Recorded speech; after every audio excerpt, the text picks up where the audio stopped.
자, 28페이지 이제 의사표시의 효력 발생에서 나오죠. 1번 도달주의가 원칙이죠.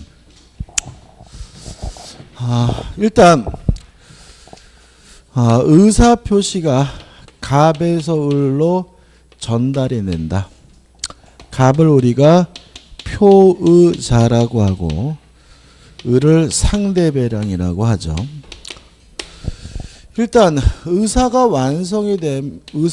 완성되고 완성된 의사를 발신하고 그 완성된 의사가 상대방에게 도달이 되고 그 내용을 상대방이 알게 되고 이런 4단계에 걸쳐서 의사표시의 의사표시가 전달되게 되는데 도달이 되면 효과가 생긴다. 이걸 우리가 뭐죠? 도달주의라고 하고요. 의사표시가 발신만 되면 효과가 생긴다. 발신주의라고 하고요. 우리 민법의 원칙이 도달주의고 예외가 뭐죠? 발신주의죠. 그래서 원칙적으로 의사표시는 도달이 되면 효과가 생기고요. 예외적으로 발신주의를 취하는 경우도 있습니다. 그러면 이제 도달주의에서 도달이 뭐냐? 교재 의의가 나와 있죠. 두 가지 요건을 갖춰야 됩니다. 상대방의 지배 영역 내에 진입을 하고요. 언제든지 마음만 먹으면 알 수 있는 상태, 요지 가능한 상태가 되면 도달된 것이고 도달이 되면 효과가 생긴다. 도달주의자. 요 도달의 개념에서 항상 조심할 것은 뭐까지는 필요 없죠? 요지까지는 필요가 없다. 왜냐하면 요지주의가 아니라 뭐죠? 도달주의이기 때문에 요지할 가능성만 있으면, 다시 말하면 상대방이 몰랐다 하더라도 의사표 효과는 발생하게 된다는 거 주의하시기 바라고. 2번 설명 좀 더 드리면, 자, 일단 지배 영역 내 진입하면 도달이 되면 효과가 생기는 겁니다. 따라서 상대방 본인이 받는 것 물론 도달이지만 동거하는 가족이나 가정부가 받는 것도 뭐죠? 도달이다. 왜냐하면 지배 영역 내에 진입만 하면 뭐죠? 도달된 거니까요. 또 하나 조심할 것은 이런 사람들이 받으면 뭐가 돼요? 도달이 되는데 추가적으로 뭐가 있어야 돼요? 요지 가능성이 있어야 된다. 따라서 이런 사람들이 받았다 하더라도 요지 가능성이 결여가 되면 이때는 뭐 되지 않죠? 도달되지 않아요. 첫째, 시험에 가장 많이 나왔던 것은 수취인이 불명인 경우죠. 편지를 받았는데 받을 사람을 모르겠어요. 이름이 안 적혀 있어요. 잘못 적혀 있어요. 그러면 안 뜯어보겠죠.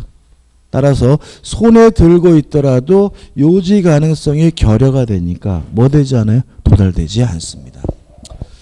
그 다음에 표의자가 즉시 회수해버리는 거죠. 포의자가 옆에 보고 있다가 가정부가 받자마자 바로 회수해버렸어요. 그러면 상대방 입장에서는 뭐 할 틈이 없었죠? 읽어볼 틈이 없었죠.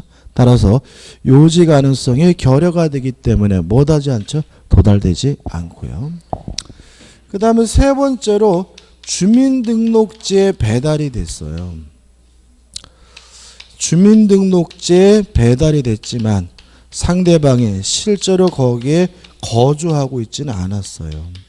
거기에 살고 있지 않다면 뭐가 결여됩니까? 요지 가능성이 결여가 되기 때문에 뭐 되지 않습니까? 도달되지 않는다는 거 주의하셔야 되겠죠.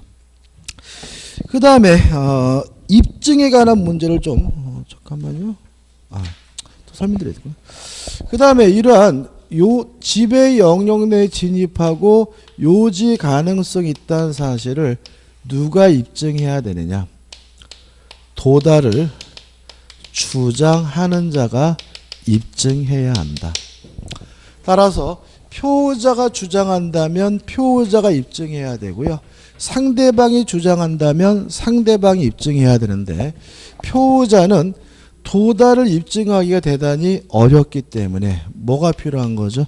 내용, 증명, 우편이 필요하고요. 등기, 우편이 필요한 겁니다. 왜냐하면 우리 판례는 내용, 증명, 우편이나 등기, 우편이 배달이 됐고요. 또 그것이 반송도 되고 있지 않다면 그때는 도달된 것으로 뭐 해주냐면 간주를 해주게 됩니다. 또 내용, 증명, 우편이나 등기, 우편이 발송이 됐다면 이때는 상당한 기간 내에 도달된 것으로 뭘 해주냐면 추정을 해줘요. 간주와 추정은 다르죠. 간주는 반증으로도 효과를 번복할 수 없는 게 뭐죠? 간주고 추정은 반증으로 그 효과를 번복할 수 있는 게 추정이잖아요. 간주가 더 강력한 거죠. 그래서 이런 얘기입니다. 내용, 증명, 우편이나 등기, 우편을 보냈다는 사실만 입증을 했어요. 그러면 상대방에게 도달된 것으로 뭐예요? 추정을 해주고요. 거기까지 입증된 것이 아니라 배달도 됐고 그것이 반송도 되고 있지 않다고 입증을 하면 그때는 도달된 것으로 뭘 해줘 버려요? 간주를 해버린다는 점에서 차이점이 있으니까 주의하시기 바라고요. 이에 반해서 일반 우편, 보통 우편에 대해서는 도달에 관한 추정을 인정하지 않는다는 것도 꼭 기억해 두시기 바랍니다. 교재 보죠. 좌측에 의가 나와 있고요. 하단에 보시면 이 격지자와 대화자의 구별은 거리 문제가 아니라 시간 문제다. 따라서 발신하고 도달하기 위해서 일정한 시간의 경과가 요구되면 격지자, 발신하고 도달하기 위해서 전혀 시간의 경과가 요구되지 않으면 대화자고요. 대화자는 굳이 발신과 도달을 뭐 할 필요 없어요? 구별할 필요가 없죠. 따라서 대화자는 항상 도달주의, 대화자는 항상 예외 없이 뭐죠? 도달주의가 되는 거고요. 그 다음에 3번 의사표시의 철회, 도달이 돼서 효과가 생기면 더 이상 뭐 할 수 없겠습니까? 철회할 수가 없고요. 물론 도달 전에 아직 효과가 없다면 뭐 할 수 있습니까? 철회할 수가 있다. 왜냐하면 철회란 효과가 발생하기 전에 효과 발생을 막는 것이 뭐죠? 철회니까요. 4번 의사표시의 불착, 연착. 의사표시가 불착했거나 연착했다면 표의자가 책임을 진다. 표의자가 뭐죠? 불이익을 입어야 되고요. 그 다음에 우측에 상단에 있는 528조는 계약법에서 볼 문제지 여기서 볼 문제는 아닙니다. 그 다음에 5번 발신 후 도달 전에 사정의 변화죠. 자, 이게 어떤 문제냐면 발신 후 도달하기 전 요 사이에 표의자가 사망을 하거나 또는 제한 능력자가 되더라도 아무런 영향을 미치지 않아요. 그러면 돌아가시더라도 도달하게 되면 뭐가 생겨요? 효과가 생기는 거고요. 갑이 제한 능력자가 되더라도 도달하게 되면 뭐가 생겨요? 효과가 생긴다는 거죠. 그 말은 사망을 하게 되면 상속인이, 제한 능력자가 되면 법정 대리인이 갑의 의사표시에 대해서 뭘 줘야 된다는 얘기죠? 책임을 부담한다는 얘기가 되는 거죠. 그럼 만약에 갑이 책임질 수 있고요. 다른 사람이 책임질 수 없는 경우에는 사망하거나 제한 능력자가 되면 그 의사표 효과는 무효가 돼요. 그래서 양가를 보시면 2번 보시면 당사자의 신뢰를 바탕으로 하는 위임, 고용, 조합계약이죠. 조합계약은 뭐죠? 동업계약이죠. 그럼 이런 것들은 다른 사람이 뭐 할 수 없어요? 책임질 수가 없는 거예요. 상속인이 뭐 할 수 없는 거예요? 책임질 수가 없는 거예요. 따라서 청약자가 청약을 발신한 후 사망한 때는 청약의 효력은 뭐죠? 상실한다. 예가 나 있죠. 물론 여기도 뭐가 중요해요? 원칙이 중요합니다. 얘는 시험 문제 절대 안 내더라고요. 다시 말하면 발신 후 도달하기 전에 피해자가 사망하거나 제한 능력자가 되더라도 아무런 영향을 미치지 않는다. 따라서 사망하게 되면 상속인이, 제한 능력자가 되면 법정 대리인이 그 의사표시에 대해서 책임을 부담하게 됩니다. 그 다음에 발신주의죠. 자, 이런 문제죠. 왜 도달주의가 원칙이냐? 발신주의는 발신만 하면 그것만으로 뭐가 생겨요? 효과가 생기기 때문에 상대방이 예측하지 못한 피해를 줄 우려가 있어요. 그래서 도달주의가 뭐죠? 원칙입니다.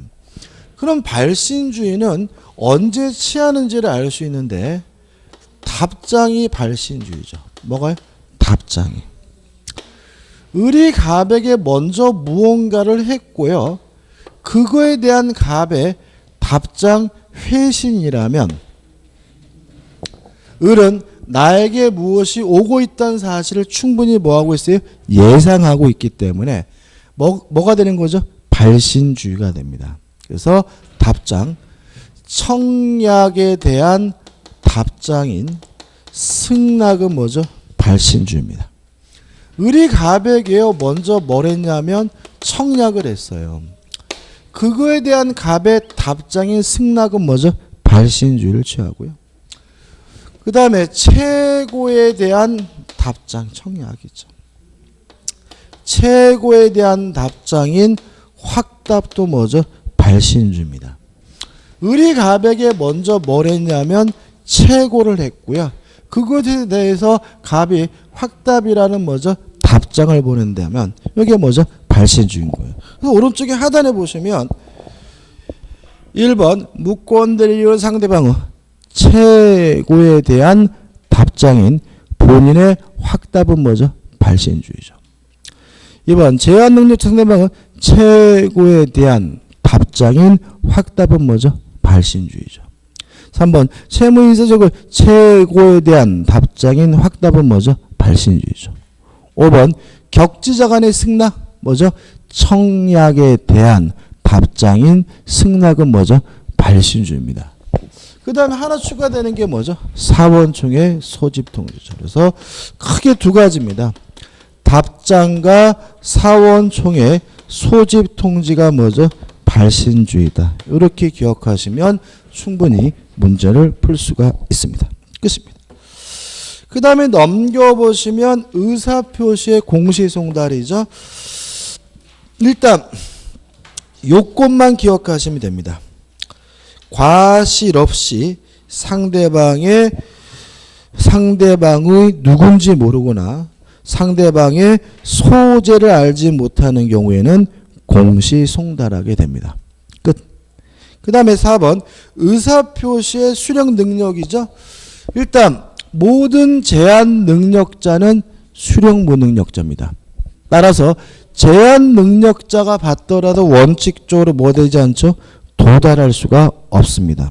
다음에 1번의 후반이죠. 제한 능력자가 도달을 주장하는 것은 가능합니다. 그 다음에 2번 상대방이 제한 능력자인 경우에는 원칙적으로 어떻게 해요? 도달되지 않지만 법정 대리인이 안 빼는 뭐가 돼요? 도달이 됩니다. 다시 한번요. 제한 능력자가 받더라도 뭐 되지 않죠? 도달되지 않습니다. 왜냐하면 제한 능력자는 수령 능력이 없으니까요. 다만 제한 능력자 측에서 도달을 주장하는 것은 가능하고요. 또 법정 대리인이 안 떼는 도달이 됩니다. 여기서 우리가 교재는 없지만 한 가지 신경 써야 될 것이 뭐냐면 제한 능력자가 예외적으로 행위 능력이 인정되는 경우에는 수령 능력도 인정이 돼요. 우리 시험 범위 안에서는요. 대리인은 제한 능력자는 수령 능력이 있습니다. 제한 능력자가 뭐인 경우에? 대리인인 경우에 뭐가 있습니까? 수령 능력이 인정이 되죠. 우리가 다음 주에 하겠지만 대리인은 행위 능력자일 필요가 없습니다. 제한 능력자도 뭐가 될 수 있어요? 대리인이 될 수 있고요. 대리인은 의사표시를 뭐 할 수도 있어요? 수령할 수도 있습니다. 따라서 제한 능력자는 대리인으로서는 의사표시를 뭐 할 수 있어요? 수령할 수 있다는 거 하나 추가로 기억해 두시기 바랍니다. 이해되시죠? 그죠? 오늘 여기까지입니다. 여기까지고 다음 주에 이제 법률행위의 대리부터 들어갈 거고요. 그래서 아마 다음 주에 민법 총칙을 거의 다 끝낼 수 있을 것 같아요. 그래서 무효와 취소까지는 해야 되겠네. 그죠? 고지해 드린 바 같이 문제 드릴 거고요. 시간은 15분 드리겠습니다. 15분. 10분은 안 될 것 같고.